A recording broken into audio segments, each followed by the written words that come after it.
Y otra cosa que es preocupante, sin duda, es la escasez hídrica que afecta en realidad a varias partes del planeta y a nuestro país. Yo no sé si ustedes sabían, pero Chile es una de las 10 naciones más vulnerables al cambio climático.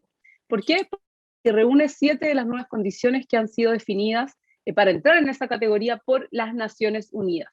Uno de los temas más graves en este contexto es la escasez hídrica. Chile está afectado ya hace 13 años por una sequía sin precedentes que en realidad está marcando la historia de nuestro país. Y eso obviamente nos ha llevado a buscar distintas soluciones a nivel gobierno, a nivel sociedad civil, distintas organizaciones, y por supuesto lo que se busca es tratar de mejorar el abastecimiento, la disponibilidad y la gestión del recurso hídrico. Y eso es justamente lo que origina un seminario tremendo que va a haber esta semana, donde distintos expertos nacionales e internacionales van a estar discutiendo en torno a esta problemática, pero lo más importante, presentando distintas soluciones.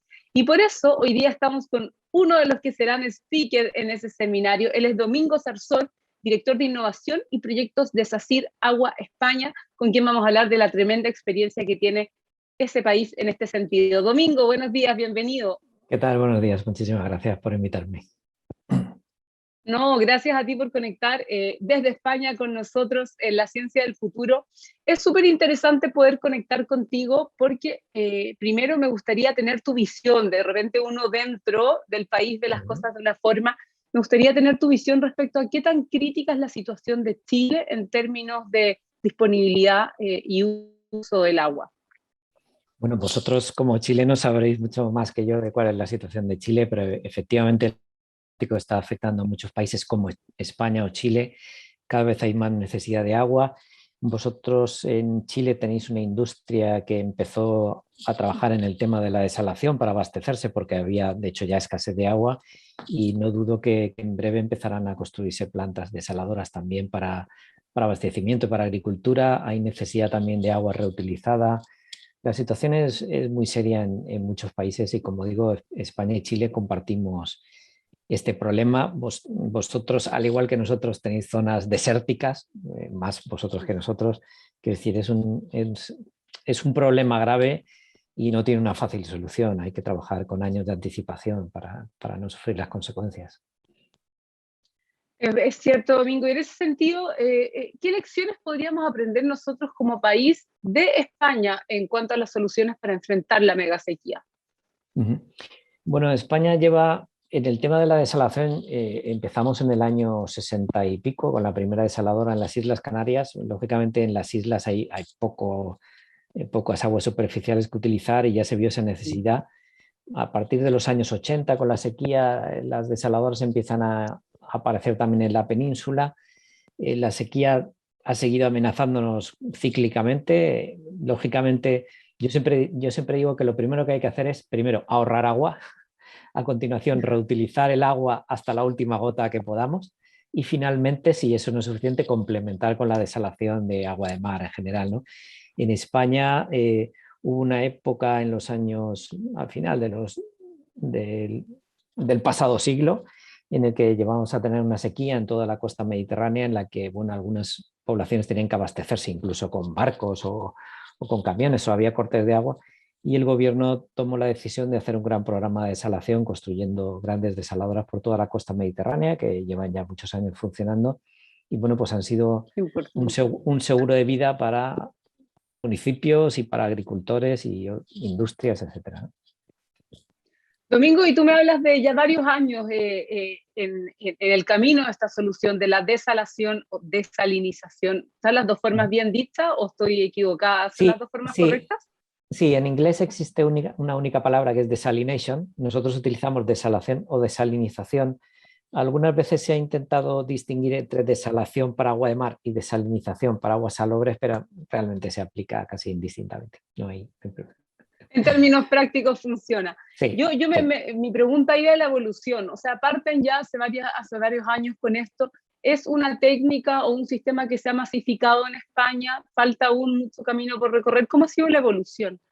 No, la tecnología está totalmente desarrollada y muy optimizada desde los últimos años. De hecho, España es el quinto país en capacidad instalada, pero lógicamente hay grandes programas de desalación en Israel. Bueno, Arabia Saudí y Emiratos son los mayores productores de agua desalada del mundo, en Estados Unidos, es decir, hay una gran expansión de desaladoras. Hay aproximadamente unas 20.000 desaladoras en todo el mundo que producen ya prácticamente 100 millones de metros cúbicos al día. Y, por ejemplo, en España ya representa el agua desalada un casi 9% de todo el agua potable que suministramos. Es muchísimo, es Sí. muchísimo. 9% es mucho. Mira, para la gente que nos está escuchando y que no entiende, Sí. incluso me incluyo en eso. ¿Cómo funciona una planta desaladora? En palabras súper simples. Mira, hay dos tecnologías básicas, evaporación y membranas. La evaporación se está abandonando porque tiene un coste muy elevado. Básicamente una evaporación se trata de calentar agua, evaporarla y luego recogerla condensada, como se entiende, ¿no? El sistema de membranas se basa en una membrana que es un tubo de plástico perforado alrededor del cual se enrolla una membrana que es casi un textil. El agua pasa a través de esa membrana aplicando una cierta presión, el agua dulce pasa a través de la membrana y las sales quedan retenidas y salen por otra corriente en el rechazo. Así separamos el agua de sus sales. Excelente. ¿Y la sal, con toda esa sal que se produce, eso también se utiliza en algún otro subproducto o algo? No, la sal es lo que llamamos rechazo, o a mí no me gusta llamarlo salmuera porque da la impresión a la gente de que es algo oscuro y muy sucio y realmente es un agua igual de transparente que la que entra. Bueno, en la actualidad lo más normal en una planta de agua de mar es verter esto al mar, es simplemente agua de mar concentrada y lo que pasa es que lo que tenemos que hacer es diluirla primero, o sea, mezclarla con agua de mar para bajar su salinidad y luego hacer una mezcla muy rápida con el agua de forma que a unos pocos metros del vertido ya no se distinga la concentración del agua de mar y por tanto no tenga impacto sobre el medio marino, ¿no? En la actualidad sí que es verdad que hay una gran tendencia en intentar recuperar sales y productos químicos de la salmuera, lo que se conoce como brine mining o la minería de la salmuera, donde pues se intentan recuperar sales, productos químicos. Por ejemplo, ahora hay algunas experiencias intentando obtener litio de este concentrado No que te puedo creer. lógicamente tiene mucho interés para las baterías y todos los vehículos eléctricos, etcétera, ¿no? Entonces se está trabajando mucho en esa línea. Oye, pero espectacular, qué bueno que las tecnologías van evolucionando de esa forma. A mí me encanta escuchar que tú no, o sea, en el fondo es muy esperanzador escucharte y ver que en España esto ya no es un tema como tan de vanguardia, sino que es algo mucho más masificado. ¿Cuáles Sí. crees tú que fueron las claves para que en España se avanzara en esta senda? ¿Hubo un acuerdo a nivel de gobierno? ¿Hubo una buena articulación público-privada? ¿Cuáles fueron las claves? Sí, bueno, por un lado, por supuesto, la necesidad. La necesidad hace que tengas que buscar distintas soluciones y luego sí ha habido un gran apoyo de los distintos gobiernos. Se apostó por la desalación, por ese gran programa de desalación que tiene su origen en el año 2004. En España hubo un periodo de gran sequía en el que se estuvo debatiendo sobre si hacer transferencias de agua de distintos ríos, por ejemplo el río Ebro que desemboca en el Mediterráneo, canalizarlo y llevarlo hasta el sur. Hubo discusiones sobre si eso desalación, al final se decidió por instalar desaladores en toda la costa mediterránea, que es además la zona donde tenemos mayor incremento de sequía y donde además hay más necesidades de agua porque hay una agricultura muy rica que da mucho trabajo y riqueza. Y bueno, se tomó esta decisión que yo creo que fue acertada y en la actualidad pues tenemos un gran programa de desalación funcionando y abasteciendo a población, industria y, como decía, agricultura, que este es un tema Importantísimo. del que me gusta hablar. A nivel global, la desalación para agricultura es casi irrelevante, no supone más que un 3% de los usos, pero en España es un 21%, o sea, el 21% de toda el agua que desalamos va hacia la agricultura. Entonces, esto rompe el Ya. mito de que el agua desalada es muy cara y que los cultivos no pueden permitírsela, etc. En España está totalmente desarrollada y la mayor parte de agricultores están comprando agua desalada, que sí es cierto que luego mezclan con aguas más baratas y de otros orígenes para tener un coste más asequible, pero es un agua de una gran calidad que además permite tener mayor producción y productos de mayor calidad, como hemos demostrado además científicamente en proyectos de investigación. Qué importante, también repercute en la calidad del producto. Mira, yo te iba a hacer Sí. esa pregunta antes.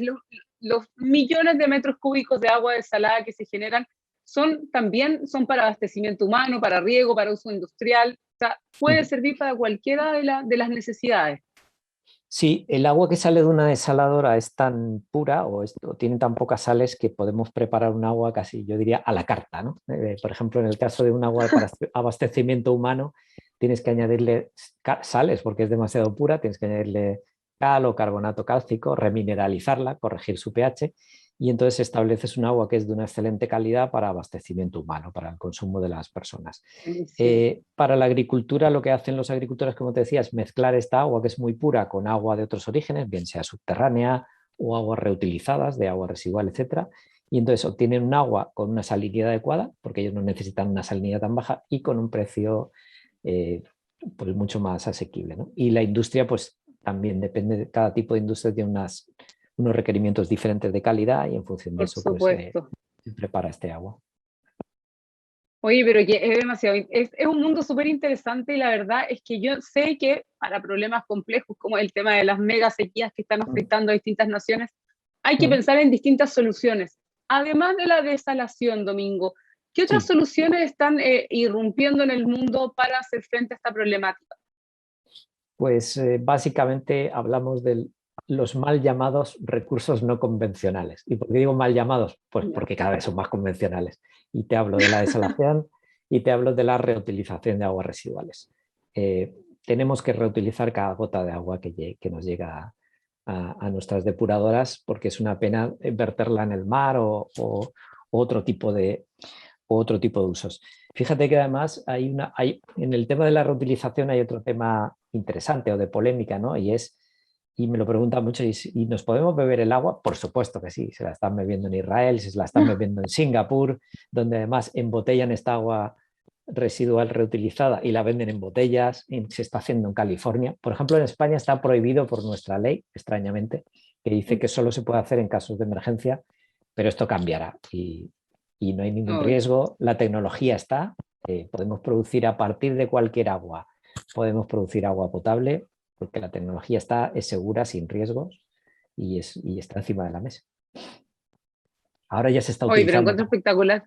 ahora ya se está utilizando para riego agrícola, por supuesto, y para industria, pero el uso de agua reutilizada para abastecimiento humano es un tema que se hace en muchos países Oye, y se hará cada vez más. lo de la agricultura, así tal como a ti te gusta hablarlo, me llamó mucho la atención porque, claro, uno tiende a pensar que la agricultura se usan aguas mucho menos puras Uh -huh. o, como dices tú, de un costo menor. Y tú me decías Sí. que también repercute en la calidad del producto, eso está estudiado. ¿Cómo lo han visto ustedes? Sí, sí, nosotros en nuestro caso en SACIR Agua hemos hecho varios proyectos financiados por la Unión Europea de investigación, donde hemos regado aguas con distintos orígenes, o sea, perdón, hemos regado varios cultivos con agua de distinto origen, reutilizada, subterránea, desalada, y se ve una mejora en el producto, en su calidad, en el número de azúcares que tiene y también en la productividad, se mejora la productividad. Esto lo hicimos en un proyecto en cooperación con varias universidades, pero ya se sabía, que queríamos hacer algo un poco científico, pero los agricultores lo saben y lleva mucho tiempo, es algo conocido, ¿no? No descubrimos nada. Totalmente, totalmente. Domingo, yo sé que tú vas a estar participando en un seminario esta semana para contar Sí, justamente la experiencia de España en estas materias. Cuéntanos un poco qué vamos a poder ver ese día. Adelántanos sí, algo. sí, pues primero también dar muchas gracias a la Fundación COPEQC por haberme invitado a participar con ponentes tan prestigiosos y de tan alto nivel. Y bueno, yo voy a contar un poco la experiencia española y hablando un poco cómo se fue desarrollando la desalación en España. Primero enfocaré cómo está la desalación a nivel mundial, algunos datos y demás, y luego contaré un poco cómo ha ido evolucionando el tema de la desalación en España y sobre todo cómo ha ido creciendo esta aplicación agrícola, poniendo algunos ejemplos, viendo cómo en algunas regiones, por ejemplo, había algunas regiones en la zona de Almería, por ejemplo, en España, en los años 70 ¿Mm? eran zonas muy pobres y cuando llegó el agua y se empezó a desarrollar una agricultura que además es muy rica, pues ahora se nos llama la huerta de Europa. Se venden unos productos de altísimo valor añadido para toda Europa y además son productos que, como tienen un alto valor añadido, pues pueden permitirse un precio elevado de agua, aparte de que sin agua no podrían producir, ¿no? Entonces, O sea, claro, ha sido, la llegada del agua es una revolución siempre para una zona.